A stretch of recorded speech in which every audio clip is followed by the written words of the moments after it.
en, digamos, concordancia y en continuación con el tema del control de convencionalidad, les preparé esta presentación porque sé que para tema de examen quisieran tener la mayor cantidad de contenido. No tengan pena, yo les voy a compartir la presentación para que puedan tenerla y les sirva y les ayude para su estudio. Como platicamos el día anterior de clase, cuando nosotros hablamos entonces de ese control de convencionalidad, sabiendo entonces que es una herramienta esencial para la interpretación, la aplicación, el respeto y sobre todo el resguardo de los derechos humanos, ese ordenamiento jurídico, Patojos, previo a poder observar, digamos, lo que esas convenciones y tratados en materia de derechos humanos nos puedan decir al respecto, debemos de tener una protección cierta que nos ayude entonces a decir, bueno, esto lo tengo por cierto y esto lo debo de proteger porque primero está regulado constitucionalmente, como ya lo vimos en la Constitución Política de la República en cuanto a la supremacía del derecho internacional, pero además debería entonces estar regulado dentro de las normas ordinarias. Para el efecto, vamos a continuar con las normas de carácter constitucional, que es la ley de amparo, donde también regula y se establece la protección o la preeminencia que tiene el derecho internacional sobre el derecho interno cuando hablamos en materia de derechos humanos. Por favor, ya platicamos en la clase anterior, incluso con Fernando, hicimos el ejercicio y otro compañero para saber qué entendíamos por derecho interno. Ya nos quedó claro que es de normas ordinarias hacia abajo, entonces, en manera descendiente. Ingrid, Joana, ¿cómo está? Buenas noches. ¿Podemos leer el artículo 9, Ingrid, de la ley del organismo judicial, por favor? Sí, permítame, ahorita voy.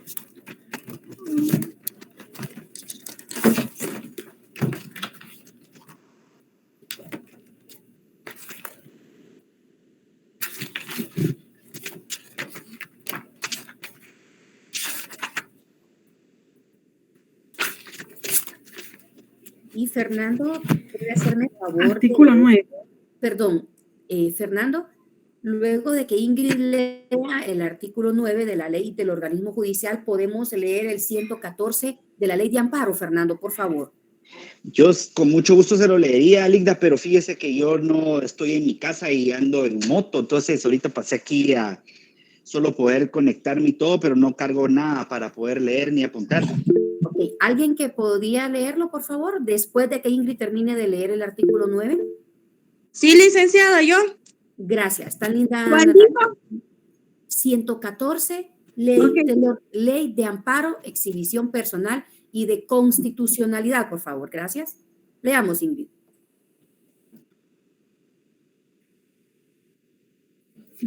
Artículo 9. Supremacía de la Constitución y jerarquía normativa. Claro.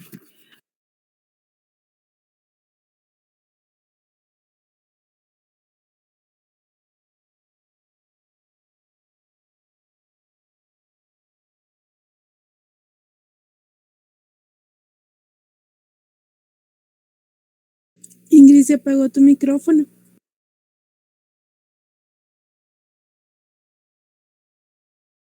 Ingrid, no se le escucha, creo que se le falló el internet. ¿Alguien puede leer el artículo 9? Para todos, que es el más importante. Gracias, Emily. Leamos, por favor. Ahora sí, ¿me escucha? Ahora sí, Ingrid, es que se le cortó ¿Me totalmente. escucha ahora, no?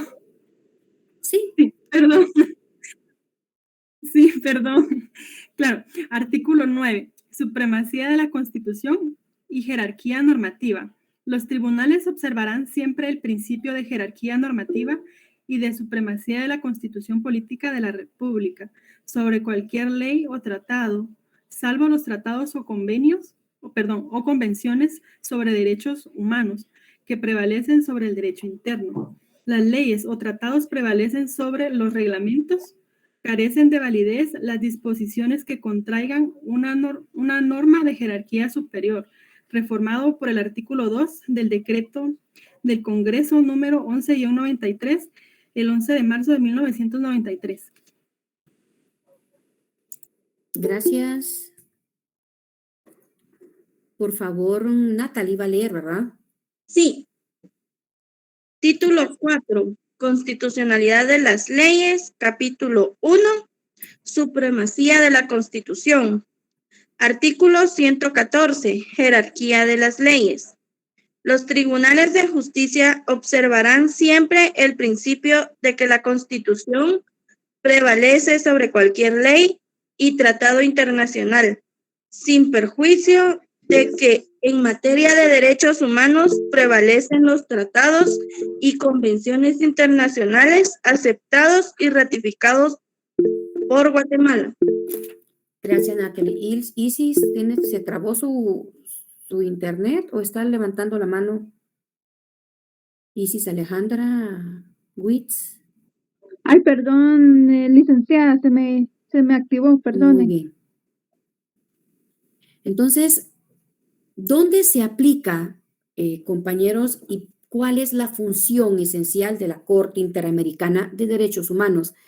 Su función esencial es resolver situaciones contenciosas que son sometidas a su jurisdicción, es decir, a su conocimiento, para que ésta pueda resolverlas. ¿Alguien sabe qué es o a qué nos referimos cuando hablamos de contencioso?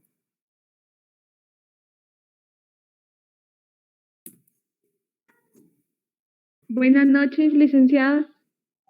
Sí, buenas noches, Ameidi. Cuando hablamos de algo contencioso, hace referencia a que hay litigio. Litigio, que hay litis, 100 puntos, Ameidi, que hay conflicto, que hay pleito, ¿verdad? Cuando nosotros ubicamos esa clasificación de la jurisdicción, tenemos una jurisdicción contenciosa, que es la que nosotros, digamos, optamos cuando nos estamos en desacuerdo, nos estamos, digamos, peleando con alguien, pero también tenemos nosotros una jurisdicción voluntaria. Esa jurisdicción voluntaria que en Guatemala, gracias al decreto 54-77, que es la ley reguladora en la tramitación de asuntos de jurisdicción voluntaria notarial, creada en el año de 1947, gracias a que en Guatemala se llevó a cabo el 14º Congreso de Notariado Latino. Se le encargó entonces al maestro de maestros, Mario Aguirre Godoy, porque Guatemala iba a ser sede de un derecho, digamos, de una rama del derecho que es el derecho notariado, y no teníamos como tal una ley de jurisdicción voluntaria que pudiera desarrollar y ampliar las facultades de los notarios dentro del engramaje jurídico de Guatemala, y que con eso entonces favoreciera para descongestionar los tribunales de justicia y que cosas que las partes bien pudieran resolver en la fase normal del derecho, pudieran hacerlo ante notario, como repito, no congestionar los tribunales. También tenemos jurisdicción voluntaria judicial. Cuando dos personas se van a divorciar por mutuo acuerdo, es decir, no se están peleando, no están invocando ninguna de las causas del artículo 155 del Código Civil, se hace a través de un juicio voluntario de divorcio, es decir, hay jurisdicción, pero no hay pleito.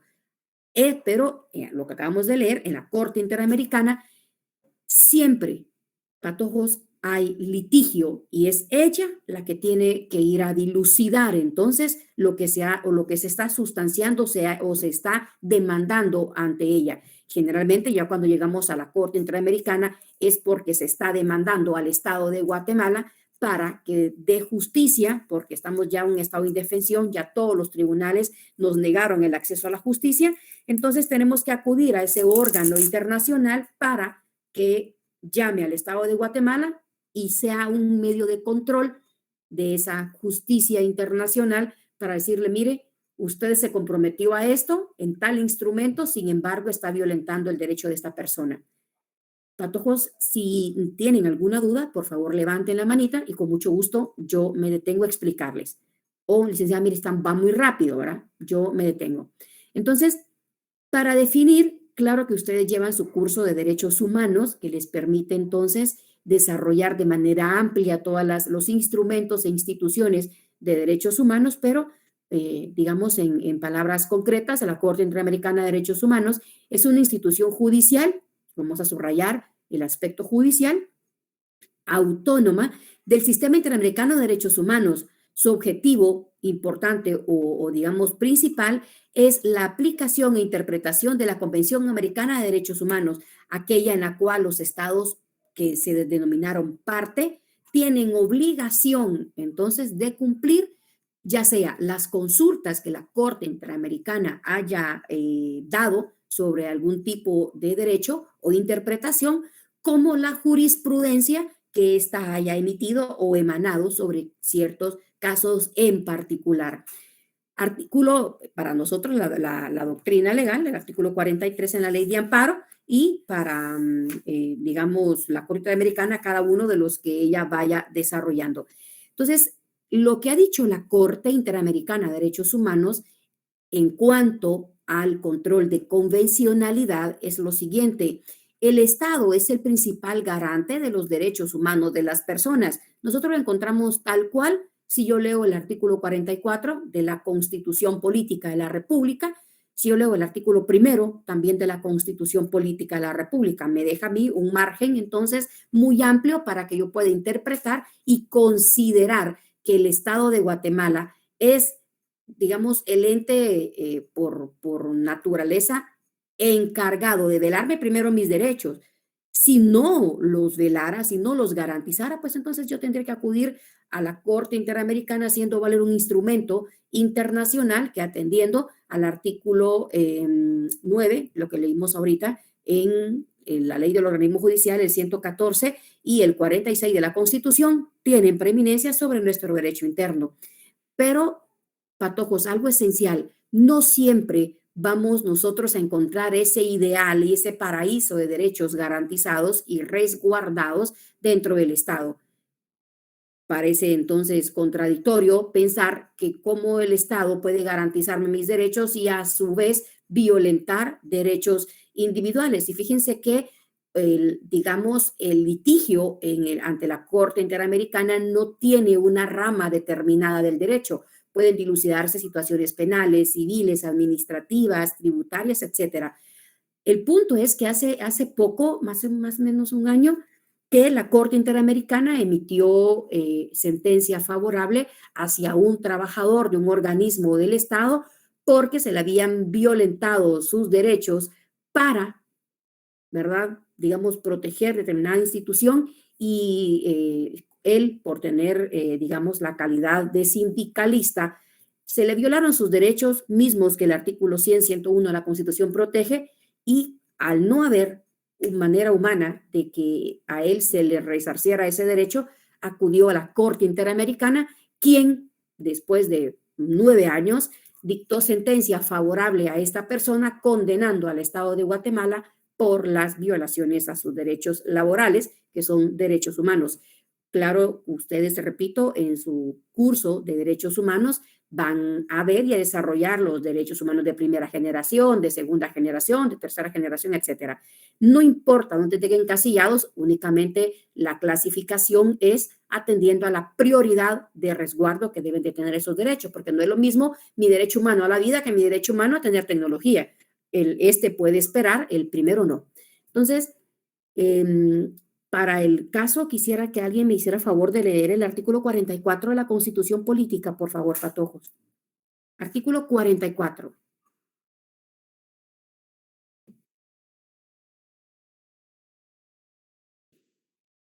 Se lo leo yo. Se lo leo yo, Lida. Gracias, Julio. Artículo 44. Derechos inherentes a la persona humana.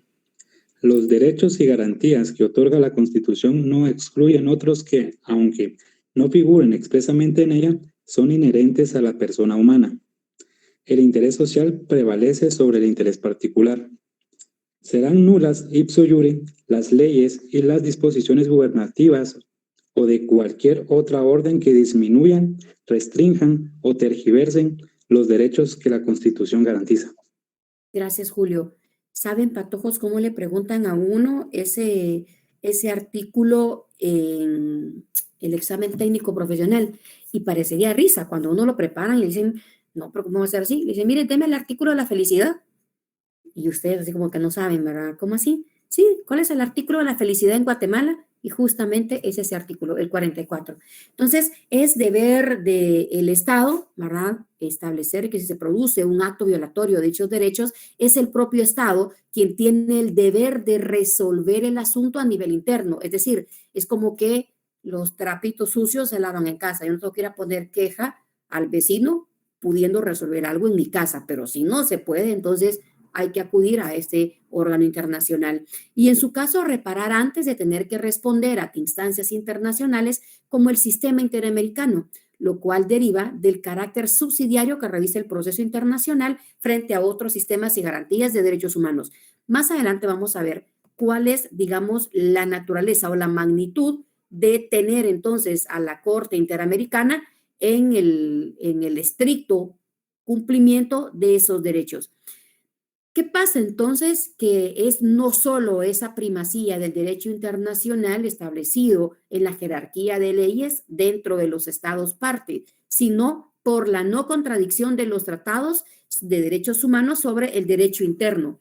No podría tener entonces sentido, Patojos, que una norma de derecho internacional por, digamos, regular y superar esa tutela judicial o garantizar de mejor o mayor manera un determinado derecho, pueda entrar en conflicto a nivel de derecho interno, es decir, a nivel de normas ordinarias, reglamentarias e individualizadas.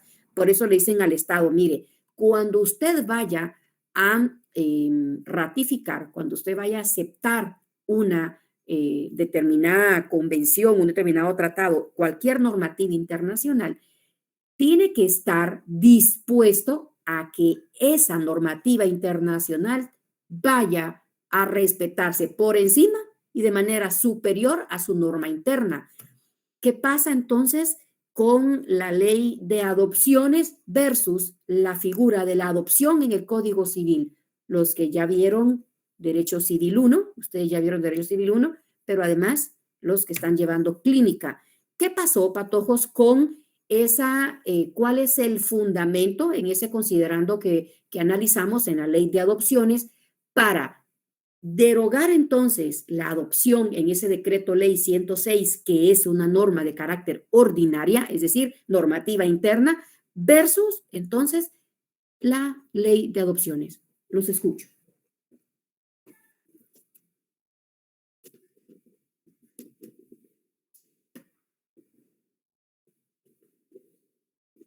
¿No? ¿No vieron la adopción en Civil 1, Patojos? Todos. Digo los 139 que estamos conectados.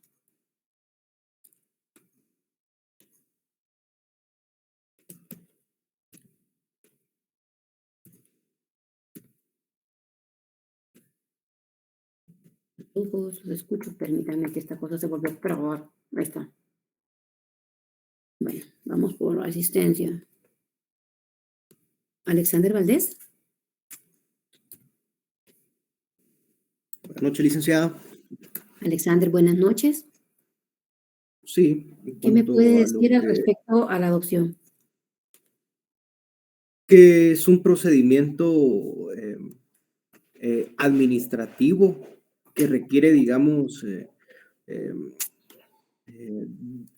digamos, un procedimiento, no sé cómo explicarlo, licenciada, pero digamos que debe seguirse un procedimiento muy específico en cuanto a la adopción de un menor, ¿verdad? No, Y yo que está pregunto regulado. qué pasó en el Código Civil y, digamos, Alexander, en contraposición a la ley de adopciones.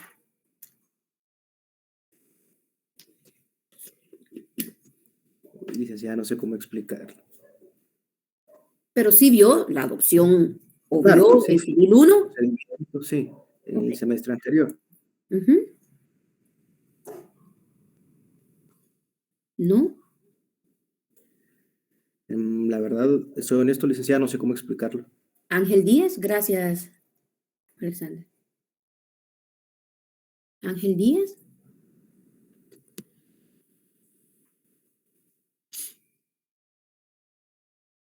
Augusto Castillo. Perdón, Carlos Augusto Sales.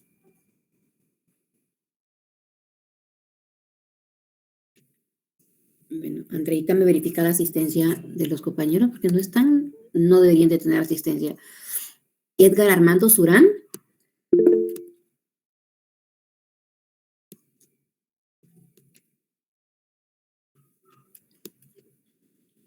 ¿Quién levantó la manita?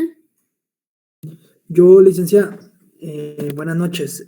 Si mal no estoy, fueron los artículos 229 y el artículo 251 que fueron derogados por el artículo 67 del decreto 77-2007 del Congreso de la República. A ver, lo que pasó entonces fue que, así es, Marco, digamos, quedó derogado el apartado de la adopción en el Código Civil, pero ¿cuál fue la causa, Marco? ¿A qué obedeció o fue santa voluntad de Guatemala? Ay, bueno, tengo la adopción aquí, está haciendo ricas a tantas personas, a tantos hogares clandestinos que hay de güiritos que los tienen engordando como que fueran niños de engorde, para que lleguen las personas europeas, asiáticas. Venimos a adoptar un niño a Guatemala, así pues, ¿verdad? O sea, habiendo 15,000 niños allá, venían aquí porque es que queremos adoptar un niño, le queremos dar amor a un niño de Guatemala. Eran condiciones obvias que se llevaban a nuestros niños para quitarle los órganos, a donarlos a sus hijos allá en Europa, pero aquí no pasaba nada, porque fíjese, Marco, que eran hogares que se constituían para adopción, igual eran comprados los niños, entonces si se querían adoptar, era, mire, yo quiero un niño usted de 0 a 3 meses, y mire, pero lo quiero blanquito, porque fíjese que mi esposo es canche. Entonces, como para que digan que si es nuestro, que sea canchito, fíjese. Y mire, y lo quiero ir por ahí colocho. Y si tiene los ojos claros, mejor, fíjese. Entonces, Marco, aquello era como un supermercado. ¿Qué pasó o qué tuvo, digamos, que hacer Guatemala y a raíz de qué devino eso? ¿Recuerda, Marco? La verdad no recuerdo qué norma fue la que se instituyó, pero lo que se estaba buscando era que se respetaran los derechos del niño, no solo del hecho de tener una familia, sino sus derechos individuales como persona. Si mal no estoy, licenciada, pero no recuerdo el artículo. Ahora vamos, que manda Ingrid, luego voy con Sebastián. Ingrid, Sebastián y Ángela. Sí, licenciada. En su orden, Ingrid primero, Ingrid, Joana, luego Sebastián y luego Ángela. Solo era para comentar, bueno, lo que usted decía, ¿verdad? Que básicamente se dio porque pues, los niños eran vendidos, negociados. Y creo que por eso fue que derogaron eso, ¿verdad? O sea, que se derogó esa parte del Código Civil. Ingrid, fue motivo de su examen. Vea, por favor, el considerando de la ley de adopciones, Ingrid. Voy con Sebastián, para mientras se encuentra su ley de adopciones debidamente comentada y debidamente estructurada, como la vimos en clínica, voy con Sebastián. Sebastián, buenas noches. Gracias, licenciada. Bueno, atendiendo precisamente a la cuestión que estamos tocando en este punto del curso, en el preámbulo específicamente, en la presentación, mejor dicho, porque ni en los considerandos de la ley de adopciones, nos habla acerca del convenio de la Haya, relativo a la protección del niño y la cooperación en materia de adopción internacional. Y en base a esa cuestión de la convencionalidad de leyes que hemos estado viendo durante esta parte del curso, pues como precisamente otro ejemplo oportuno de esa convencionalidad, la Convención Belén do Pará, con la creación de la ley del femicidio y otras formas de violencia contra la mujer. La legislación guatemalteca adopta y tiene la obligación de conformidad con los convenios ratificados en materia de derechos internacionales y demás legislación internacional, la creación precisamente de esta ley. Y por eso es la derogatoria, como oportunamente señalaron ustedes y los otros compañeros, de esos artículos del Código Civil. Y pues realmente es un avance muy, muy significativo en materia de derechos humanos y en materia tanto de derecho internacional público y privado. Y realmente esta convencionalidad, y sobre todo a colación a todos estos convenios, los convenios de la Haya, convenios de la Corte Interamericana de Derechos Humanos y demás, ratifican pues que tal vez en Guatemala no se actualiza como debería actualizar el derecho, pero más o menos va en esa relación. Y específicamente a la ley de adopciones se refiere a esa primera presentación que nos habla del convenio de La Haya, relativo a la protección del niño y la cooperación en materia de adopción internacional. Así es, Fernando, 100 puntos, ¿sabe? 100 puntos, Sebastián. Lo felicito. Muy, muy buena explicación e idea de lo que pasó entonces con nuestra legislación civil a raíz de esa, digamos, normativa que se adoptó por parte de Guatemala, que es la Convención de La Haya sobre Derechos del Niño. Tanto así, Sebastián, que en esa convención justamente surge el tutelado, por decirlo así, ya de manera fehaciente, el principio del interés superior del niño como ese conjunto de garantías tendientes a adoptar para proteger de mejor y mayor manera los derechos y situaciones en estado de vulnerabilidad de todos los menores de edad en Guatemala. Voy con Ángela. Sí, licenciada, lo que quería decir yo que mediante este decreto lo que se busca es regular los dos tipos de adopción, que es la nacional y la internacional. Y como usted explicaba, lo que sucedía era que el menor tenía el vínculo con la persona que adoptaba. Entonces, con esto se consigue que el adoptado tenga con los mismos derechos que cualquier hijo. Tenga la calidad de hijo del adoptante. Miren, lo que pasó concretamente es que antes, vamos a hacer el ejercicio simple. ¿Cómo se divide el derecho, Patojos? ¿En cuáles ramas? Derecho público y derecho privado. Derecho público y derecho privado. Alguien que me dé 3 normas que pertenezcan al derecho público y luego 3 normas que pertenezcan al derecho privado, por favor. Público, Código Procesal Penal, Código Penal y Código de Trabajo. Código de Trabajo, 100 puntos, Sebastián. ¿En derecho privado?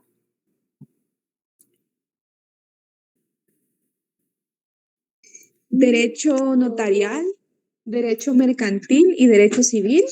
Derecho notariado, derecho civil, el primero, ¿verdad? Muy bien, Ameidi, 100 puntos. Entonces, esa gran división del derecho entre derecho público y derecho privado tiene como consecuencia un aspecto y es qué diferencia a uno de otro. ¿Cuál será la diferencia del derecho público al derecho privado?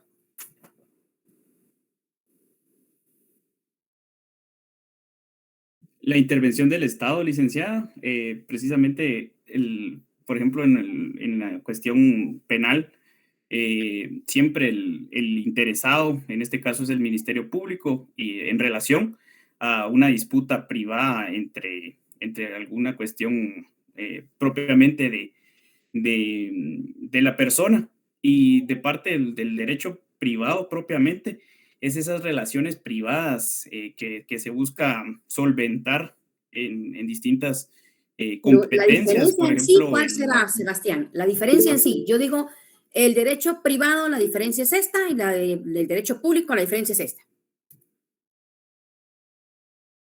La diferencia. Permítame, Sebastián, voy con Astrid. Está dando su manita. ¿Qué manda Astrid? Buenas noches, licenciada.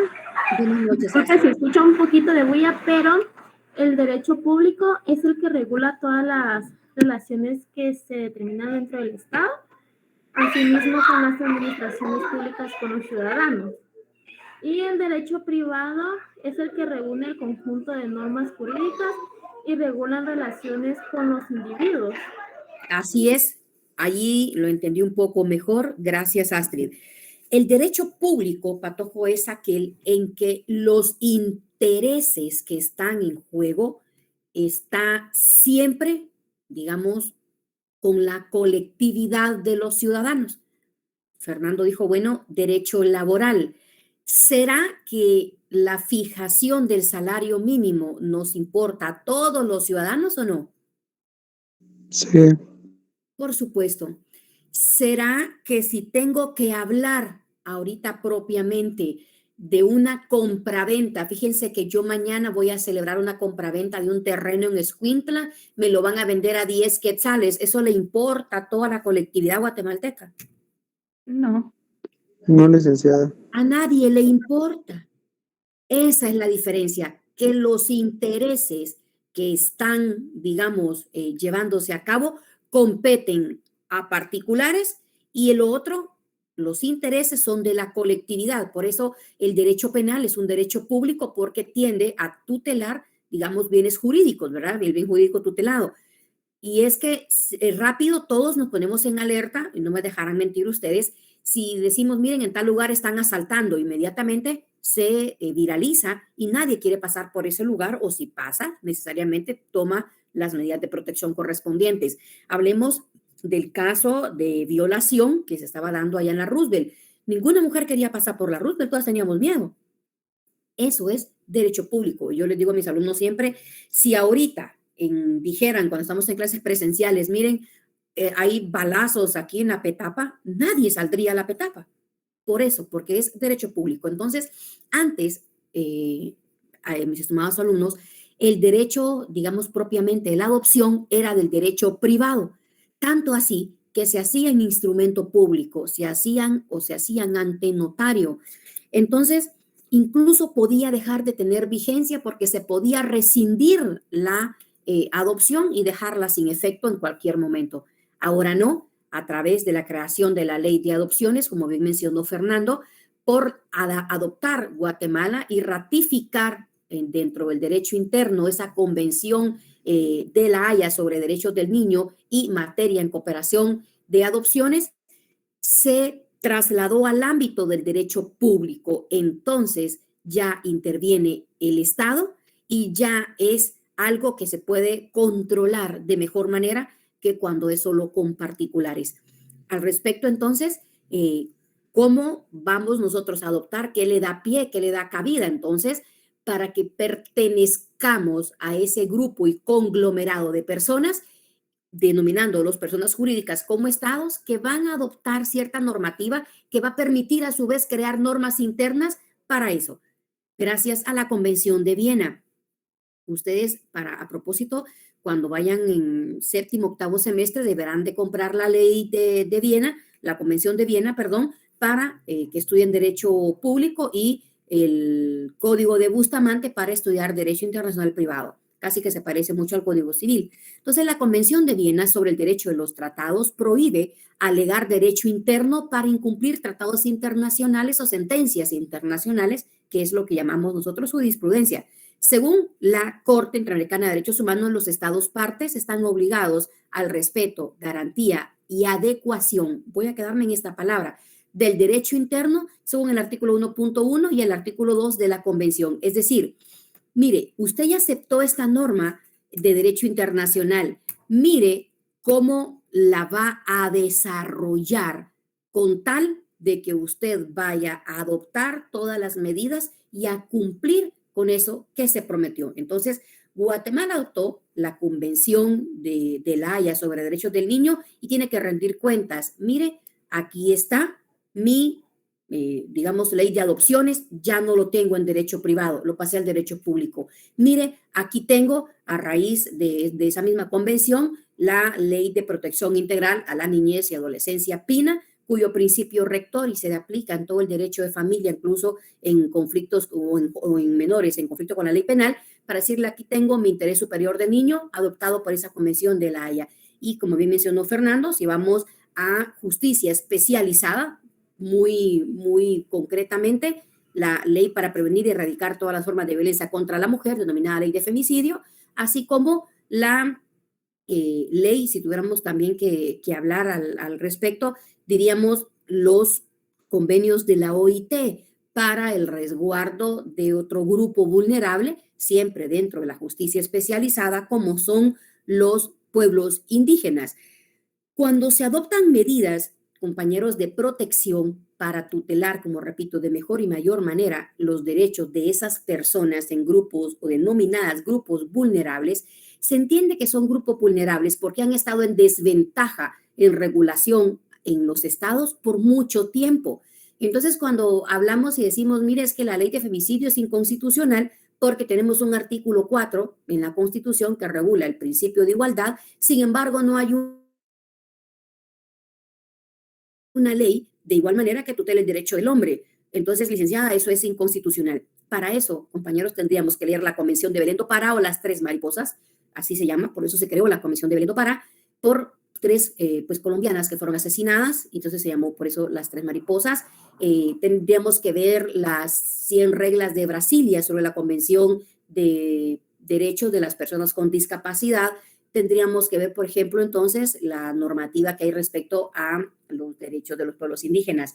No es, patojos, que sea unas normas inconstitucionales sí y otras no, sino que eso, justicia especializada, quiere decir ir a tutelar, a resguardar derechos que, repito, por mucho tiempo estuvieron denegados, rezagados en regulación de ciertos grupos de las poblaciones.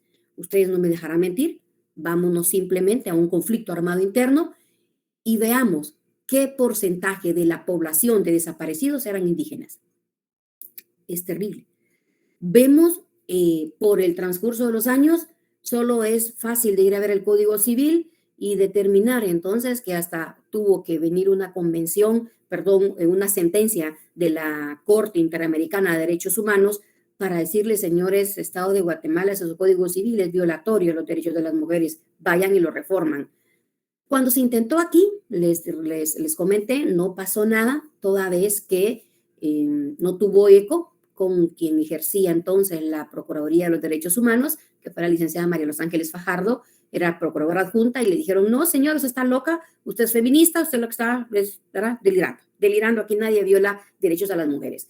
Pero cuando se fue a denunciar ante la Corte Interamericana, como en la sanción, digamos, la consecuencia para Guatemala de quedar evidenciado como un violador de derechos humanos es no más ayuda pecuniaria. Imagínense en nuestro estado donde esperamos y estamos a expensas de que nos regalen todo. Vacunas que nos regalen, medicamentos que nos regalen, carreteras que nos regalen, o sea, todo que nos regalen.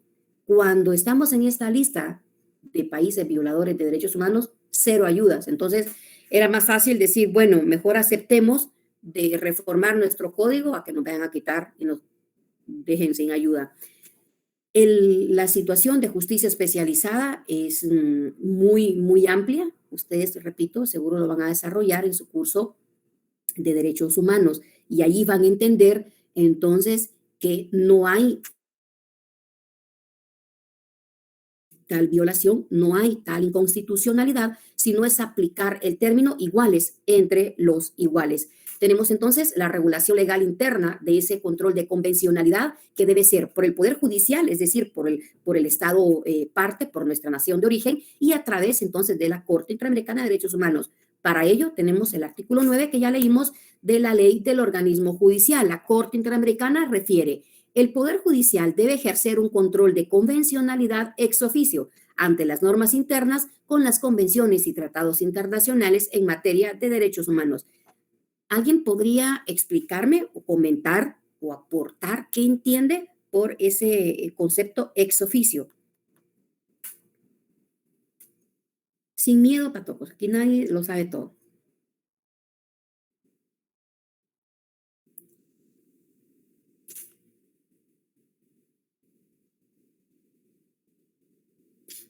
Patojos. No sé, licenciada, ¿será que no se refiere a... O llamo por lista. Ligda, ¿le estoy hablando yo? Ligda. Sí, Fernando, le escucho. Que Fernando, entiendo yo que el poder... Yo sí le escucho. Sí. ¿Me escucha usted a mí? Sí, le escucho. El Poder Judicial de ejercer un control convencionalidad ex oficio ante las normas internas. Yo me imagino que debe ser como que está obligado ese Poder Judicial a utilizar tanto la normativa interna como la normativa internacional o al que está ratificado Guatemala.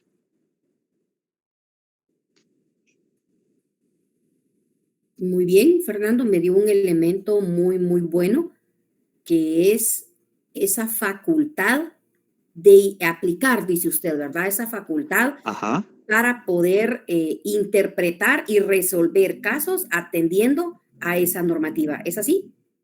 Sí, así es. Ok, gracias, Fernando. ¿Alguien más tendrá idea? Muy bien, Fernando. Gracias. ¿Patojos? No puede ser que los mismos participen. Quiero entender que solo Sebastián lleva el curso y que solo a Sebastián le importa y que solo Sebastián no va a estar con la pena de llegar a zona mínima. ¿Qué manda Sebastián? El ex oficio se puede referir a actuar de oficio, como regularmente se utiliza en un contexto penal, tal vez, el ex oficio, si no estoy mal. Actuar de oficio. No, Sebastián, ex oficio no es eso, no va encaminado a eso. Y no va encaminado solo, entiendo el punto, ¿verdad? Pero no va encaminado a determinada rama del derecho, ¿sabe? Se puede aplicar tanto por jueces civiles, por jueces de familia, de niñez, etc. Ok. Licenciada, buenas noches. Tal vez podría usar la ley internacional para regular algo que no lo regule la ley nacional. No sé. No, Gamaliel, no. Vamos con Jessica Rubí. Licenciada, perdone. Buenas Ahora noches. voy, Marco. Permítame, Marco, deme un momentito. Vamos a llamar a los que no participan ni sienten cámara ni los veo nunca. Jessica Ruiz, Turcios.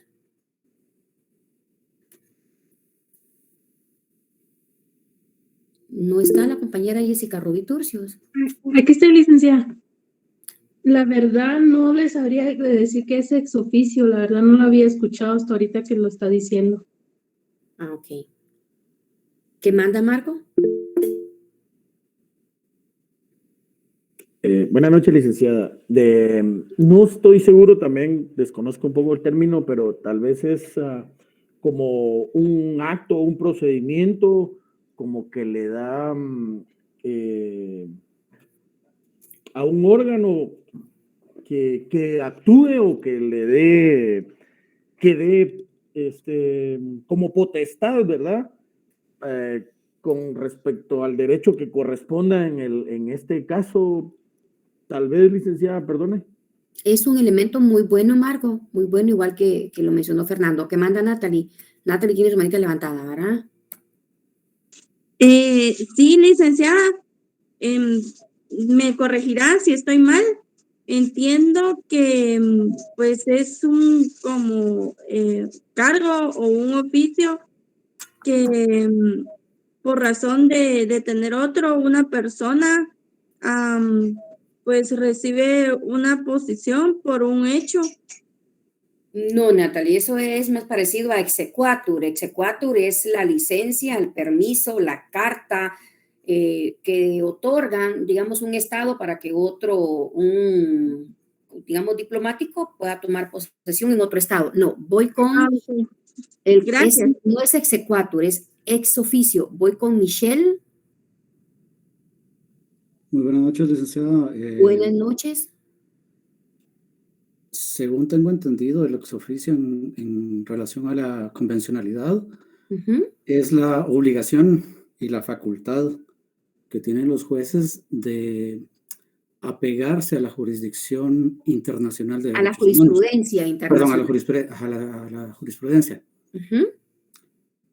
No sé si eso es lo que usted está Así es, Michelle, buen punto, ¿verdad? Muy acertado, ¿verdad? Marco, Michelle y Fernando. Es eso, Patojos, es la facultad que tienen los órganos jurisdiccionales, no importa la materia que estén conociendo, no importa el asunto que estén conociendo, de tener la facultad de apegarse o no a determinado caso concreto a la jurisprudencia emanada por la Corte Interamericana de Derechos Humanos y decir, bueno, en este caso voy a aplicar esta sentencia y en este caso, aunque sean en iguales condiciones, voy a aplicar esta otra sentencia. ¿Y por qué no aplicar la misma? Porque puede ser que hayan, digamos, incidencias dentro de cada caso que lo hacen singular y el juez entonces tiene la facultad dentro de esa gama de jurisprudencia aplicar la que él considere pertinente en cada caso en particular. Al respecto, Patojos, ya como conclusión, les dejo las definiciones, las ideas más concretas de lo que es el control de convencionalidad dicho por la propia Corte Interamericana de Derechos Humanos. Estas tres acepciones, estas tres ideas son de jurisprudencia emanada por la Corte Interamericana. La primera consiste en verificar la compatibilidad de las normas y demás prácticas internas con la Corte Interamericana de Derechos Humanos. Allí es una I en lugar de la A. Por favor, ya lo voy a corregir. Luego tenemos la jurisprudencia emanada por derechos humanos y demás tratados internacionales de los cuales los estados son parte. Otra idea de control de convencionalidad nos dice que es una obligación que corresponde a toda autoridad pública en el ámbito de sus competencias. Y la última idea, ¿verdad? Corta, pero no por eso menos importante, dice es un control que debe ser realizado ex oficio por toda autoridad pública. Ya sabiendo entonces qué es ex oficio, nos queda más que claro las ideas que da la propia Corte Interamericana de Derechos Humanos al respecto. Les digo, no tengan pena, yo les voy a hacer llegar y les voy a enviar la presentación. Si no hay dudas, compañeros, nos vemos primero Dios el día lunes. Deseo tengan un bonito fin de semana.